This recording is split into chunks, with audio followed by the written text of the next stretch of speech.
some lifestyle habits where you live. Maybe there's a lot of pollution, or maybe you're on the screen, the computer all the time, or maybe there's some power lines.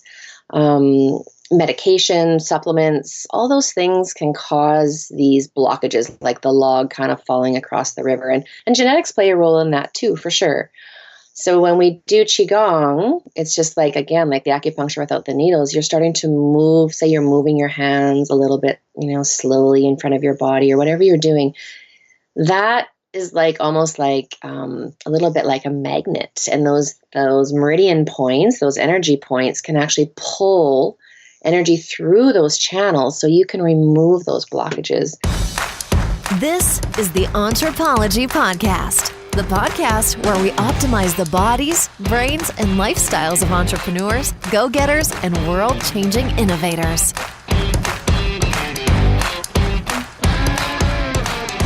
Welcome to the Anthropology Podcast. I'm your host, Dr. Megan Walker. As an anthropologist and naturopathic doctor, I optimize the health and performance of badass women working to change the world as entrepreneurs and go-getters. People exactly like you. Your business, body, balance, and inner badass. These are the themes we are exploring. Before we jump into the interview, I want to invite you to join our free Facebook community, Legacy. If you want to be something amazing, you need to surround yourself with amazing people.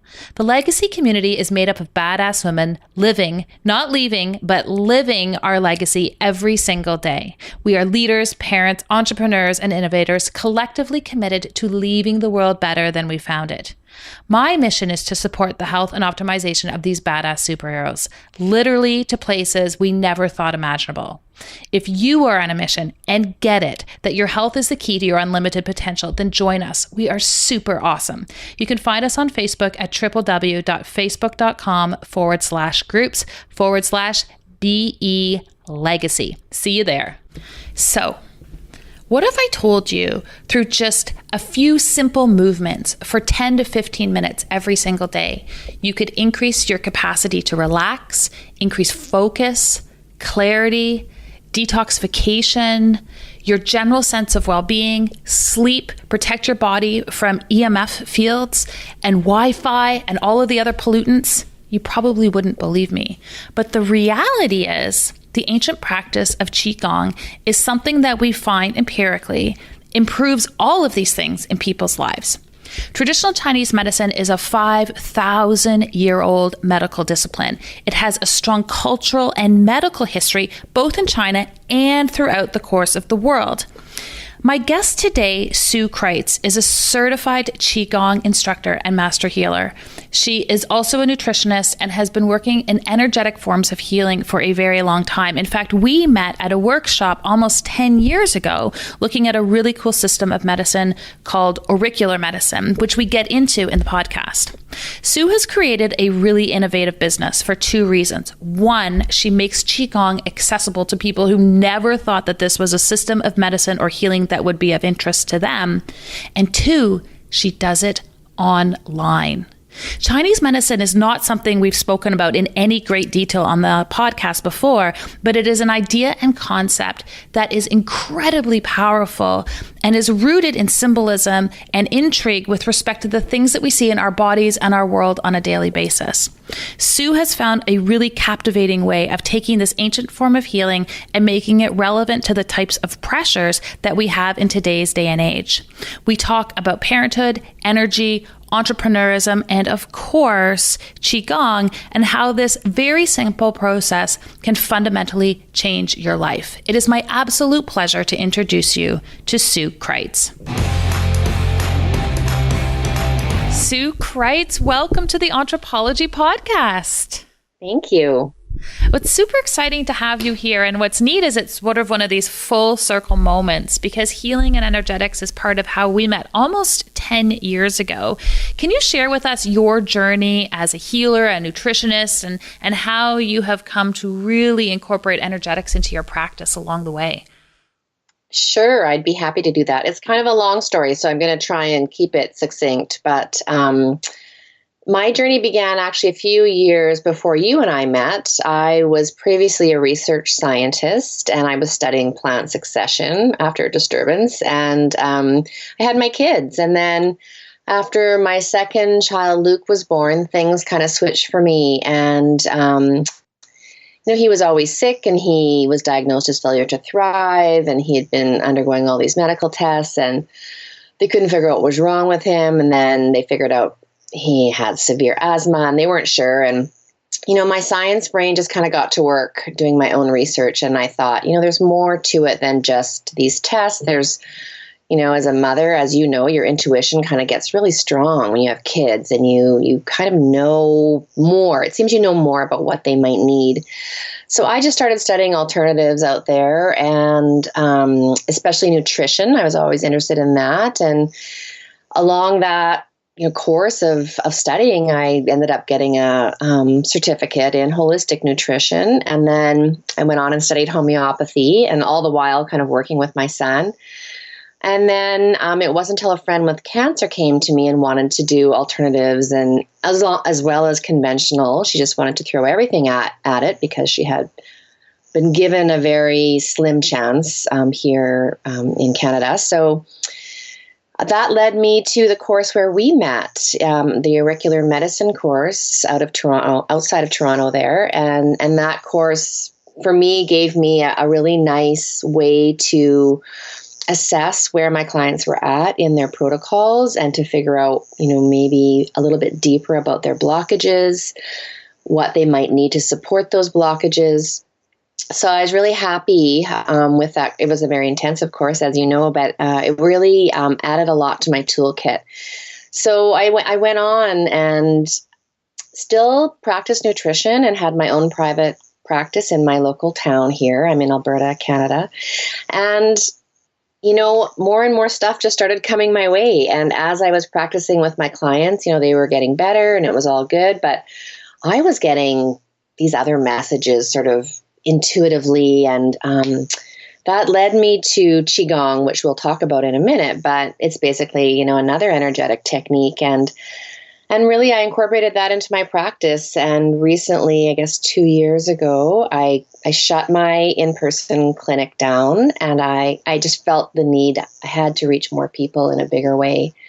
So I took everything online, and I do only distance work now, and run online programs.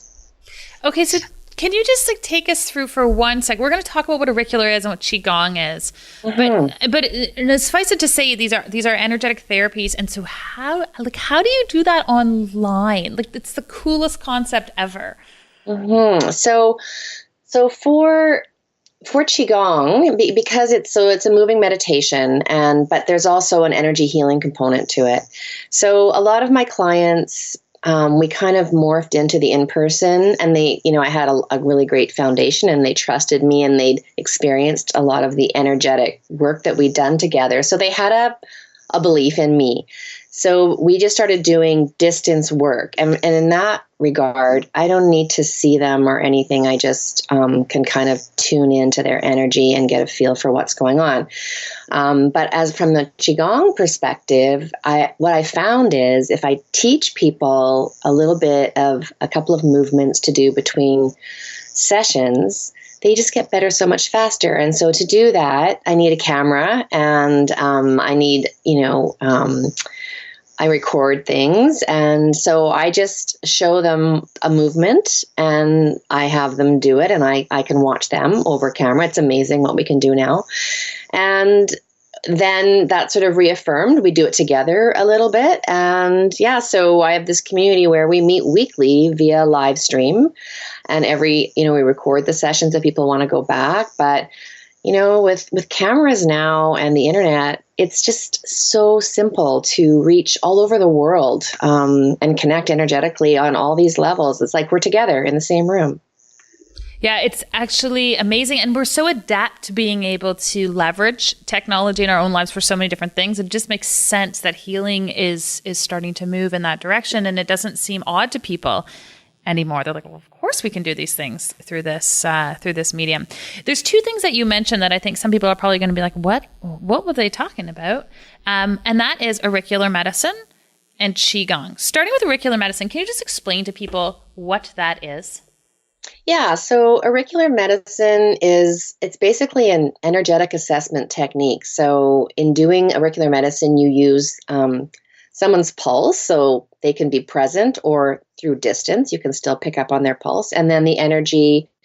We tap into the energy that's actually coming out of the ear, which is what auricular means. So auricle is ear. So the idea with that is we're looking at blockages, and we use the pulse to assess them. And so we feel a blip in the pulse, and that helps us figure out where the blockages in the body might be. And the beautiful thing about auricular medicine is it's basically an assessment tool, but you can match the energy of the individual with supplements and remedies, and even lifestyle changes for that matter.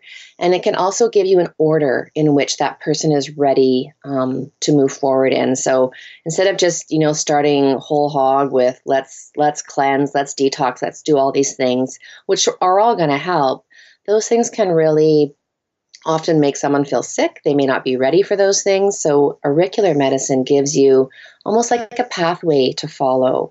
And then you're really matching the energy of the person with the remedy. So, there might be 10 different, say, calciums that someone might benefit from. With auricular, match the calcium to the person that it's going to benefit them the most. So really, it's a way to help the body become auto-regulating and self-healing again. I love it. It's a beautiful description. And then Qigong as an energetic therapy or practice. Can you give some context to that as well? Sure. So Qigong is an ancient Chinese practice. It's based on the foundations of Chinese medicine, and it's over 5,000 years old. So Qi means energy, and Gong means work or to cultivate.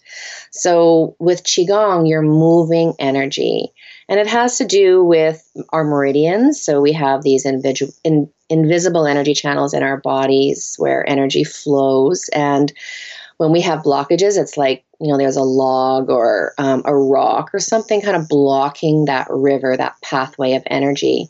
So with Qigong healing, we can pull the log or the rock off.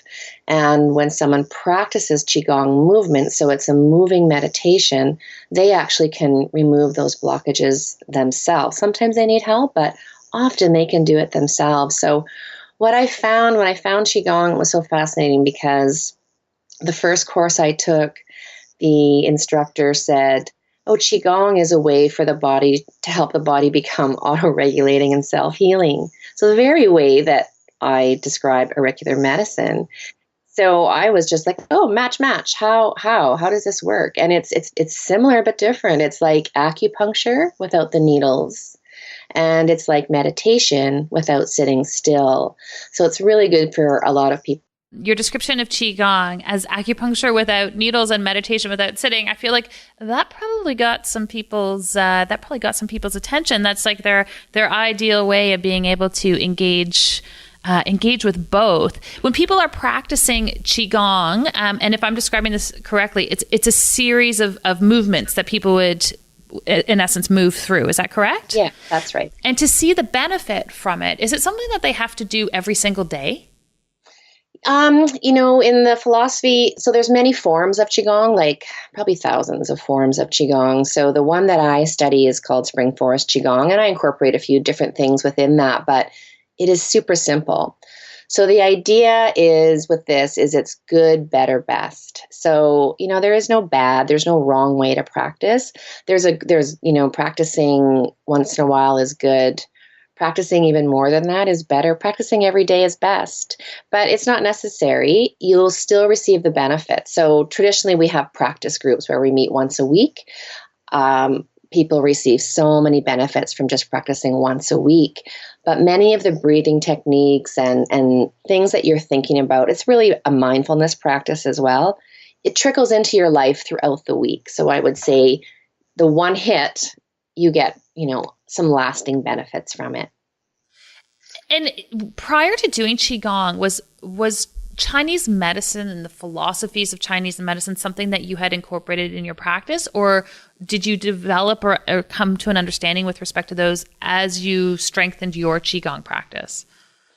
That's a good question. So, because I was a plant ecologist before, I was really interested in nature, and I just love being in the forest. I love being outside. That's just sort of my MO. And I did learn about the five element theory before that. So, there's these five elements that are the foundation of Chinese medicine. So those things always interest me.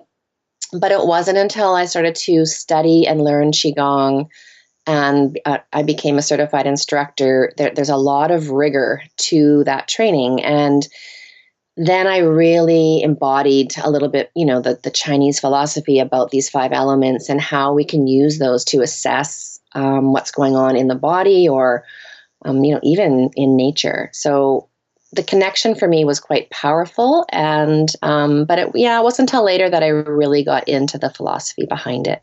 Yeah, and the philosophy is really different from a Western paradigm. And I actually quite love in practice being able to just stack those two philosophies or ways of looking at the body on top of one another, because it's completely different information that you get. But can you describe for people a little bit about what the five elements theory is really about, just to give some people some context on traditional Chinese medicine, which is a 5,000-year-old system of medicine that can have really profound and relevant information even today?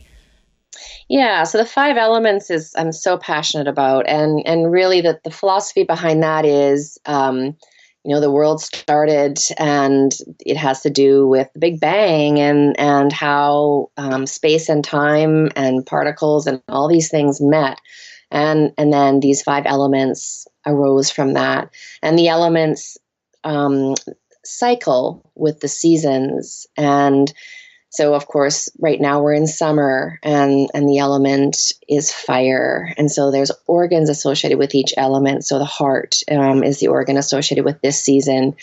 And what I find with people is you can really help them understand the concept of balance when you talk about the five elements. So we need balance in all these areas of our lives, and the elements can provide us with a framework in which to follow to make sure we have this balance. And that has to do with the philosophy behind yin and yang. So, active and passive, or light and dark, but it's all about balance. Yin cannot exist without yang, and vice versa. So just talking about the fire element of summer, for example, it's a very yang time. Everyone's out enjoying the outdoors and barbecuing and sitting around campfires. There's the fire element. There's lots of sun and light. There's the fire element again. But we need to balance that with a bit of yin. We need to make sure we always have this balance. And so there's emotions that follow that. So the positive emotion of the summer is joy. And then the negative or more challenging emotion people can suffer with or struggle with would be anger or hatred or really deep, passionate emotions. Those can cause damage to the body. So in working with people, understanding about this fine balance, and if you focus on joy, there's a Qigong movement that's associated with this season. Doing those sorts of things can help balance those extreme emotions. And the most powerful part for me, what I really understood was that those emotions actually are physical things, right? So energy can't be created or destroyed. It can just be transformed. So thoughts are actually things that create a physiological response in the body. So if we're bombarded daily with anxiety, fear, worry, grief, all these things, it affects us physically. So the five elements, when that comes into play, we can look at the positive emotions that can help balance out some of these negative emotions that we struggle with. And we need the negative emotions, but it's when we get stuck in any one of them for too long, we will develop health issues, guaranteed. And from a Chinese medicine philosophy, and then segueing back to Qigong, but I think the emotional connection to health is so so vital, and it's such a different way of looking at these pieces. So I'll share a story. In the last week, I had someone up. We were just talking before about where we were. We were up at our family cottage, and they were talking about someone who had developed lung cancer, no history of smoking, no secondhand smoke, like really very benign history. But what I did learn was that their husband had passed away in the last 6 months. And I was like, oh, isn't that interesting? Because lungs in Chinese medicine are associated with grief. And one I think this concept of connecting an organ system to emotion is certainly not part of Western medicine, but it's quite foreign for a lot of people. And so in looking at that concept, according to Chinese medicine, is it the emotions that drive physiological disease, or can physiological disease actually drive some of those emotions to the surface? Well, I think it can be twofold, but I would say, from my experience and in the research I've done, I would say 90% of the time, physical blockages or physical issues that we have in the body, and even a symptom, let alone a disease, starts in the emotions. So your example of grief with this person with the lungs, I see that time and time again, and so what I found in my practice, and this is quite interesting, but before I had Qigong as a tool, I would see people, I would get, and probably much like you, I would give them some supplements and remedies and a few lifestyle changes, but, working slowly so as not to shock them and easing them into some change. And then over time, I would start to work with the emotions more. And that would take sometimes weeks, months, or years, and a lot of money. And then when I found Qigong, I started working with the emotions on the first visit. And in doing that, I would just give them a movement to do and a positive emotion to focus on as they did the movement. And right away, my results people got better so much faster. And because their mood was better, they were more empowered to make changes for themselves. It was like they were being pulled forward instead of pushed from behind, if that makes sense. Can you get everybody to do Qigong? That's my mission. Okay, fair. Because, I find I'll have some people come in and I'll utter the word meditation and I can watch their body language totally change, and I'll never utter that word again. And for other people, I will bring up the notion of mindfulness, and you can tell they're just like salivating for the opportunity to engage in some kind of habit that will allow them access to those benefits. Do you find that we all attract certain people inherently, but do you find there's just a type of person who comes to you and you're like, bam, this is going to work for them, or people who have done work before they come to see you? Is there a characterization that you can comment on? Well, I find that sometimes people are resistant to, doing Qigong. So I kind of trick them a little bit, and I'll just say what if you and I'll give them a little exercise to do, even just rubbing a part of the body while you're watching a TV show, the sole of the foot, like the bubbling springs point, or the palm of the hand for the heart, or cupping the inside of the arms if they're coughing. I'll give them a few little exercises and just start with that. But eventually, I will send them a video or give them a guided meditation to listen to, because generally they want to clear their mind. Most people want a pause. And I find a little guided meditation and some breath work. I don't call it Qigong. I don't call it meditation for those people. It seems to work and go a long way for them. So then they're open to more. But lately what I found is I really have attracted people that don't need long-term support. They just have hit a speed bump and they are open and ready for me to tell them what they need, maybe do a little bit of energy healing. So I find it's just funny how the way that, you attract those people that, tend to be more receptive. At least that's lately what I've found. Yeah. And I find for a lot of these things, it's part of the reason why, if we had all grown up in an environment where this was philosophically so ingrained, and there are hospitals in China, for example, that are strictly focused on traditional Chinese medicine, it's so much easier to segue into that conversation because it's so normal, but it's really not normal here. And I love that it's your mission to start to make it such. Mm-hmm. Yeah, and I think getting people to understand how their emotions affect their physical health is so critical, because it does bring in a little bit more mindfulness. When you realize that, geez, I'm always thinking about this thing, or I can't sleep at night because I've got this thing, or I'm always worried about this, but yet my knee hurts. If you can kind of show them a little bit of that connection, it empowers them to bring in more of this, mindfulness and being open to alternative ways of getting better.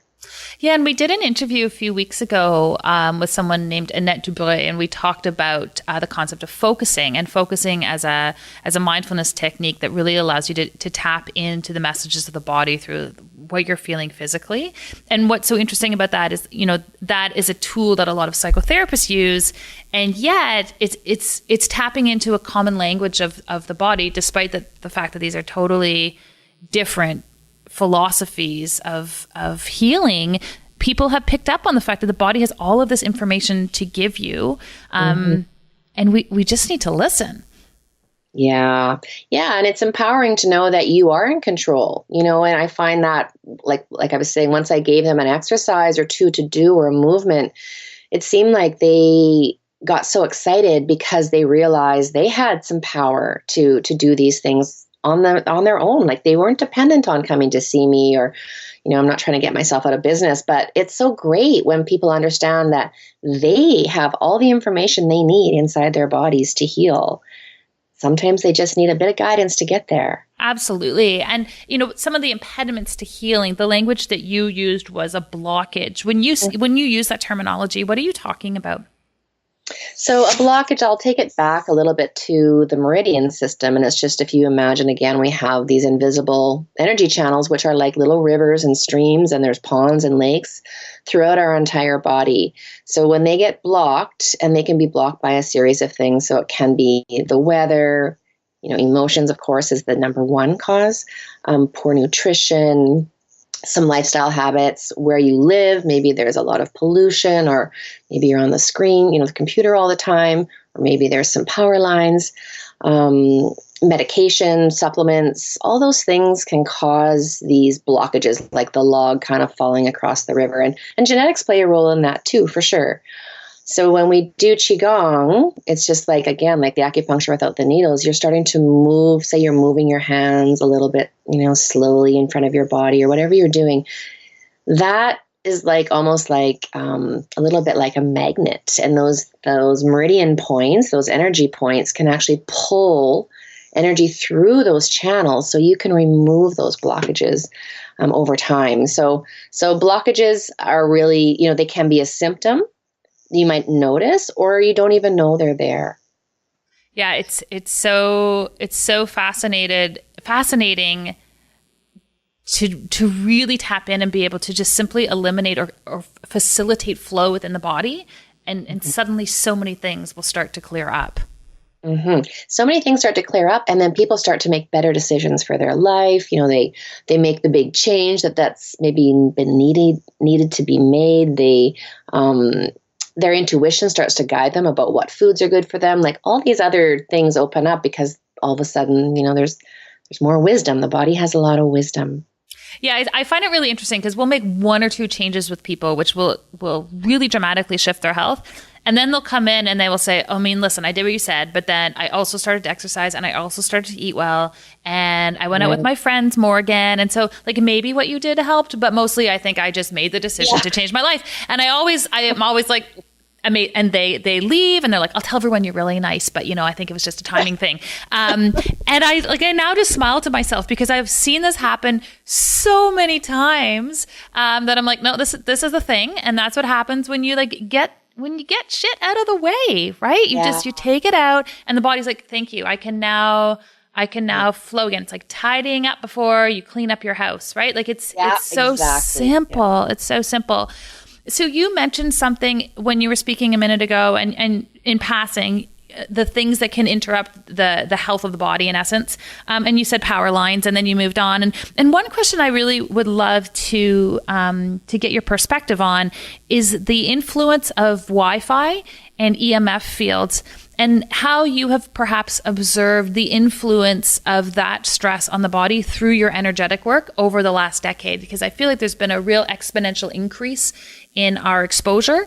And it's hard to quantify in a traditional sense. So I'm just curious on your perspective.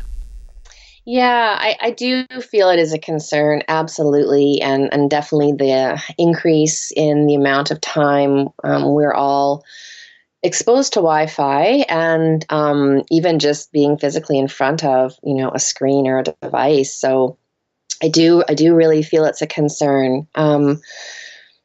The other thing, so there's that piece of the Wi-Fi, of course, and what I found is if people practice Qigong, those fields do not affect them. If they practice Qigong consistently, their energy will be stronger and balance that out. So I've actually I really believe that. But the thing that I'm even more concerned about is the amount of time people are on the screen.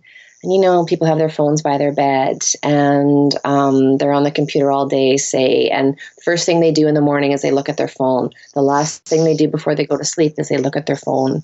And I feel that just from my perspective of what I've seen with the emotions, this is causing such a problem even within our brains and our mood, and social media has left us comparing ourselves to the illusion of greatness we see every day on Facebook and Instagram, and of course then we feel less than perfect, and then all of this obsession takes away the time that maybe we would be doing other things like reading or breathing or walking in nature or having a conversation with our child or preparing a meal. So I am concerned, of course, about the Wi-Fi and the EMF fields, but I felt personally that Qigong can do a really good job about that. But I am really concerned also about the physical impact that these devices have on our emotions as well as our physical bodies. Yeah, I feel like sometimes I explain it to my patients. I'm like, I need you at the end of the day to engage in more high vibrational activity than low vibrational activity. And Instagram and Facebook quantify as some of the lowest forms of vibrational activities. Yeah. And when it's a huge part of your day, we have so much more work to do to get you in that optimal state of health over and over again. And I have a picture right now up on my phone, and it's just this picture of it's actually the Colorado River. And I always come back to this concept, and I've talked about it in the podcast before, and that is that it's consistency that builds the cavern. So whatever you do a lot of, that is going to help to dictate the story of where your body goes. So back to your point before in terms of, it's okay to do Qigong once a week, but it's like way better to do it every single day. It's those things that you're going to engage in that are really going to write your physiological story. And so to that end, if people were to do Qigong every day, what does that look like in terms of a time and space commitment for them? Yeah, that's a really good question. So that is probably the major concern of most people that do take up Qigong is, how do I start my own practice? Like, how does this work? So again, we go back to the good, better, best philosophy. And, there's lots of, videos and of course I have a weekly group that we meet online. And so people have recordings, they can watch that every day. But generally, I really like to encourage people to get their own practice started. So that doesn't mean you need an hour every day. I mean, you could practice for an hour every day. And if you're sick, my Qigong master, Master Chen Yilim, he would say practice for 2 hours a day. If you've got cancer or, a major illness, he would say at least 2 hours a day. But for the average person, some days it would be great if you could do an hour. But honestly, you could make significant changes in your health even just with 10 or 15 minutes a day. And that would mean, we start to prepare ourselves, and maybe we'll do a little bit of that here, but we do the breath, and then maybe just one movement or two movements, and then you just you do a little closing, harvesting of the qi, we call it, at the end. And if you just did that for 10 to 15 minutes a day, you would notice significant changes in your health. Consistency builds the cavern. It does. I really agree with that. And again, I think people don't need to be daunted by, I don't have an hour a day. I don't have 30 minutes a day. I don't. But in Qigong and in meditation, the philosophy is 20 minutes of meditation is equivalent to 4 hours of sleep. So you don't need as much sleep if you're practicing Qigong or meditating. And you can get up a bit earlier and you'll have more energy throughout the day. So every day, it actually just gets easier and easier. Your body starts to pull you to practice. Your body, like, I feel my body's kicking me out of bed in the morning to get up and just do it. So it gets easy. Can you take us an example of a quick way to actually increase our energetic or vibrational frequency on a daily basis, like independent of doing Qigong for 15 minutes? Is there like something really like to just put people's toes in the water? Is there something they can try over the next week? Yeah. So I'll just give you a little bit of a breathing exercise. Do you want to just try it now? I would love to. Okay. So the best way to do this is you just want your spine straight. So whether you're seated or lying down, it doesn't matter. But energy, we really want energy to flow smoothly up and down the spine. And as you know, all the nerve endings connecting to our entire body are housed in the spine and the brain. So if the spine is straight, energy can flow so much more smoothly. So we start with our spine straight. So sitting upright, even if your back's against a chair, that's fine. Shoulders are relaxed, so you kind of physically feel like you're going to drop. You're dropping your shoulders down. And you can have a gentle smile on your face. So smile, according to my Qigong master, stands for start my internal love engine. So smile starts the endorphins flowing right away. So we put a gentle smile on our face. And then just start to take the breath deeper. So just breathing deeply, bringing the breath down into the belly. And then also just exhaling slowly, but not forcing anything. And just following the breath, feeling the breath coming into the body and feeling the breath come out of the body. And then what I like to do is get you to visualize you have a beautiful light shining in behind your belly button. And that's an energy center called the lower dantian. So if you just visualize you have a beautiful light shining in behind your navel. And if you can't see the light there, you just say in your mind, I have a beautiful light shining in behind my belly in my lower dantian. So you have a beautiful light shining there. And then as you inhale, visualize you're breathing in through your skin. So even like beautiful light, sunlight, oxygen, positivity, all this beautiful air is coming in through every pore of your skin. So you're inhaling in through your arms and your legs and your feet and your torso. And this beautiful energy, this beautiful light that's coming in from the universe in through your skin is collecting with that light in your lower dantian, and it's making it shine even brighter. And then when you exhale, you just visualize whatever you don't need anymore. So that could be, illness, worry, fear, stress, or a tumor or a cyst or an ache or a pain, or even a cold. Anything you don't need is transformed into smoke. And it's just coming out of your skin and going back to the universe. So you're just letting go of whatever is not serving you at this moment. So inhaling in through the skin, beautiful light in your lower dantian, and exhaling out whatever you don't need, seeing it go back to the ends of the universe. You're just setting it free. And just focus on that for a few breaths. Gentle smile.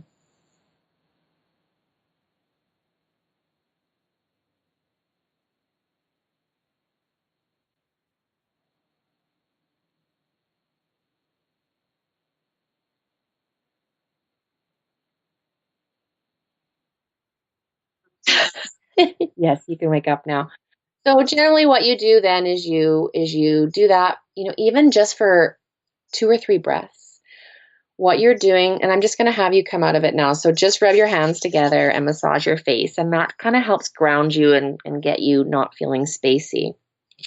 But what that does is I don't know, I'll get your response in a moment, Megan, but what you're doing is you're bringing energy out of your head and you're bringing it down into your body. And right away, when you do that, you've changed your perspective on things. So if you're thinking over something or you're worried about something, you do that breathing, even just for 3 breaths, it will change everything for you. And you're actually transforming blockages with your breath and your visualization. How did it feel to you? Yeah, it felt great. And what I realized was halfway through, I had my legs crossed. And I realized that in part because I was like, I feel like this could be going deeper, but it wasn't going deeper. And I was like, And I uncrossed it and I was like, look at that. It accelerated all of those pieces. I feel like it lets you tap in, right? It lets you tap in. And the other beautiful thing is it really will change the energy of the room, of your home. If you walk in and there's an argument or conflict, you just do that breathing for a little bit, changes everything. Yeah, I do that breathing like 10 times a day because I have 3 kids under 7. Yeah. So you're a pro at it. I'm a pro. I'm a pro. Sue, how do you define health? How do I define health? Health to me is really about feeling good each day, physically, mentally, and spiritually. Those things all have to work, in balance and as one unit for true health to really be present. And health takes work and conscious effort. So as you said, it's the consistency, it's the things that you do every day, it's the habits that you support your physical, mental, and spiritual health that really are the key, the cornerstone to actually having health. And those things take time, but it's in the time to do those things that's where the richness is, that really does support your health. Yeah, and it really does supports your life. Like creating space for things makes a huge difference about what our experience is really like here. We've all heard that mindset has a huge influence on our ability to be effective and amplify in this world. But what if I told you your brain biochemistry, literally the neurotransmitters that are existing within your nervous system, can help amplify your mindset or your capacity to be effective? They can help accelerate your mission in the world. More and more with both my coaching clients and my patients, we end up having a conversation related to our own ability to control our nervous system through the optimization of neurotransmitters. Now, what the heck do I mean by this? The foods that you eat, the way that you think, your interaction with the world has the capacity to increase things like serotonin or dopamine, some of these really important neurotransmitters to helping you be effective and operate at your best. After listening to literally thousands of conversations with my clients and with my patients, I pulled together a very quick checklist so that you could have a better understanding of the things you're doing every single day to amplify your nervous system or downregulate it in a way that isn't necessarily serving your mission. If you want access to this information and want to learn a little bit more about how you can optimize your brain health for success, visit meganwalker.com/brain health to grab your handout now. Now, back to our episode. What a perfect place to transition to the last little bit of the interview. And I call this section our KPIs, or key performance indicators. So just like we would have them in our business, I believe that we have them in our life as well. So I've got 6 quick questions for you, and we'll do them in a rapid fire way. Are you set? I'm set. Breathe deeply. You've got this. Do you have a consistent evening routine? And if so, can you share it? Yeah, I do in the evening. So I'm quite mindful of what I sort of consume in my body in terms of food, as well as, into my eyes and my vision. So in the evening, I like to do positive things. So as you said, high vibrational things. So if I'm going to watch a show, it's going to be a lighthearted show. If I'm going to read a book, it's going to be a lighthearted book. So I like to do both those two things. If my husband's home, we do watch the show. If it's just me, I read the book. And then I like to go to bed around 10:30 each night because, as we know, our organs are starting to detoxify at 11. So it's good to be in bed before 11. And some nights I journal and some nights I don't. It just depends on how I feel. And then I do my Qigong breathing as I lie in bed and fall asleep. Sounds so blissful. I love bedtime. My kids are teenagers, Megan, so I don't really have the same issues. Yeah, that's what my brain was alluding to. Fiction or nonfiction? What are you reading right now? What am I? Oh, right now I'm reading. Well, I've always got a whole bunch of books on the go. I just finished. This is a really good book. Sarah Selecki, Brilliant Radiant Light, I think it's called. Have you read that book? No, but I feel like I'd like it. It's about a woman who kind of gets into this. I don't want to say too much, but anyway, it's a good book. I'll send you the link. Perfect. We'll put it in our show notes. Yeah, it's good.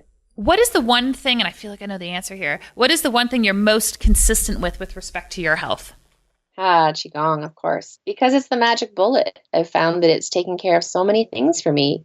I have more energy now than I did 10, 15 years ago. My health is better than it's ever been in my life. I've been able to heal breast cysts, and I sailed through menopause. I mean, having all those experiences, it's just reinforces my consistent practice every day.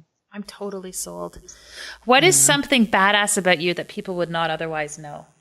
Oh, there's lots, but I'm learning how to slalom water ski right now. Oh, yeah. I like it. Yeah, I'm 51 and I'm learning how to slalom water ski. So, yeah, we live by the lake and my husband is an amazing water skier and he's teaching me and I'm getting pretty good. I don't do crazy wipeouts, but they used to be YouTube worthy. Okay, well, I'm hoping to see some of this on YouTube. What do you do for fun or play? Fun or play? Well, I like to be on the water. We talked about this earlier. So I live not too far, like just down the road from, across the street really from a lake. So paddleboarding is one of my favorite things, getting out on the water when it's calm and just enjoying a paddle. I also like walking in the woods every day. I do that. And I have a couple of dogs, so they force me. And I like sailing. We have just a little kind of a catamaran type boat. And so it seems to be related to the water. I like being on the water for fun. Look at that water element there. Last question for you, Sue. Entrepreneurism, are we born this way or do we learn to become entrepreneurs? You know, I had to learn it. I think there are people that are born entrepreneurs, but I had to learn it. And taking this business online has been a huge learning curve for me. And I have to study every day on, how to run an online business and like build a quote list and all those things. So for me, I was not born to be an entrepreneur, but I have a passion and a mission, and that really is to spread this healing modality of Qigong. So I'm willing to do what it takes to get people feeling better. Well, passion and mission is what we are all about. Sue, when people want to start their Qigong practice, where can they learn more about you and some of the online programs that you're offering? They can go to my website. It's Sue Kreitz, CRIT as in Tango, ES as in Sierra.ca. And I have, I've created a little 10-minute morning mojo. It's a 10-minute Qigong practice from start to finish with a lot of modules. You can learn all you want or not in that. And then I have a weekly practice group and I teach level 1 online as well as individual sessions. So you can just reach me there. Sounds amazing. Well, we will hook everybody up with all of those links in our show notes. Sue, it was incredible having you here today. And for those of you listening, if you enjoyed this interview, like always, we would love to hear from you. Please feel free to share your ideas and what came up for you on our Facebook page. And we would also really, really appreciate a review on iTunes. And you can share with everyone how you feel about the Anthropology podcast and some of the cool stuff that we're putting out into the world. Sue, thank you again for being here. Thank you so much, Megan. And I should just mention, I also have a YouTube channel where there's whole tons of free videos on there. So you can go and experience Qigong with me on YouTube. So that's just search for Sue Kreitz and it'll come up. Brilliant. Again, in the show notes, we will hook everyone up. Thank you. Such a pleasure having you. Thank you so much, Megan. It was a pleasure for me as well. If you enjoyed our conversation and would like to hear more, head on over to Stitcher or iTunes and subscribe to the Anthropology podcast. We would also really appreciate a quick review. When people have their health, they can change the world. Let us keep you healthy and you go change the world.